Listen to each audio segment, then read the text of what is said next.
what I want to do here is some more power rules. So this is advanced, I guess you'd say it, for this book, I would call it advanced. I have a fraction with a cube root of x to the fourth in the bottom, and I really can't use the power rule in that because I don't have it written in exponential form or to the power of something. So I want to rewrite this in exponential form. So that's going to equal 1 over x to some fraction. And notice the 3 is in the bucket, so what's in the bucket goes on the bottom. And the 4 is there, that goes on top. So now I still can't use the power rule because I have a fraction. In order to implement the power rule, I want to bring this upstairs and just rewrite it as x to the negative 4/3.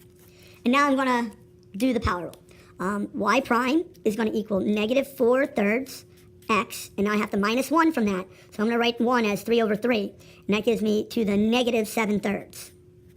And again, there's a couple of different ways to rewrite this. You might have to, or you might want to rewrite this as dy dx equals negative 4 over 3x to the positive 7/3. Then again, you might want to rewrite that as dy dx equals negative 4 over 3. I'm going to put my radical here, x inside. Now the 3 goes in the bucket because it's on the bottom, and the 7 goes here. Some people put the 7 outside. Some people continue to simplify this because that power is greater than that. You can simplify it a little bit further. Dy dx, getting a little tedious. Negative 4 over 3 to the cube root of x to the 6th times x to the first, because 6 plus 1 is 7, you add exponents. And then I'm going to bring that outside. So dy dx equals negative 4 over 3 x. Now the cube root of x to the 6th is x squared. Cube root x. And if you're taking a multiple choice test, you might have to keep simplifying until it matches the choice that you're given. So they say multiple choice. Some people think that multiple choice is easier. It's actually a talent to have to recognize what you're given. And you know how cruel they'll be. They'll make something slightly different in one of these to tempt you. The power rule derivative, what I'd like to do is rewrite this as a rational exponent. So that's going to equal x over, there's a hidden 2 inside and a hidden 1 there, so that's going to be x to the 1/2.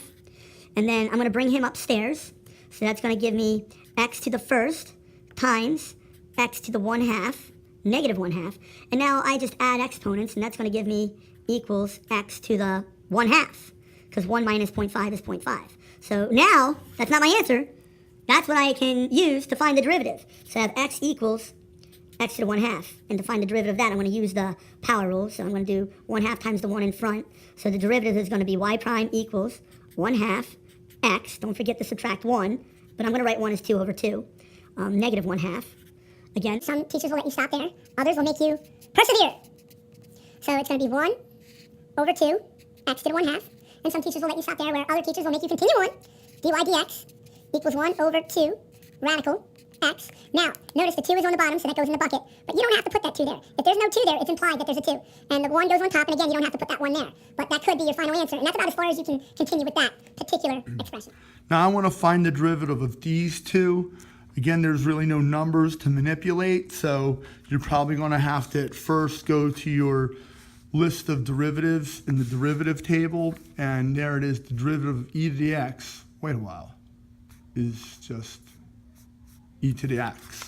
Salman Khan from Khan Academy goes into a big lecture on why that is. If you're curious as to why, he will be happy to show you why that's the way it is. But most students just want to get to the chase, and they like taking the derivative of e to the x. Now the derivative of ln, which is the natural log of e, again, I'm going to use my derivative table, is actually 1 over x. So that derivative is going to be y prime equals 1 over x. And they're pretty quick if you commit them to memory.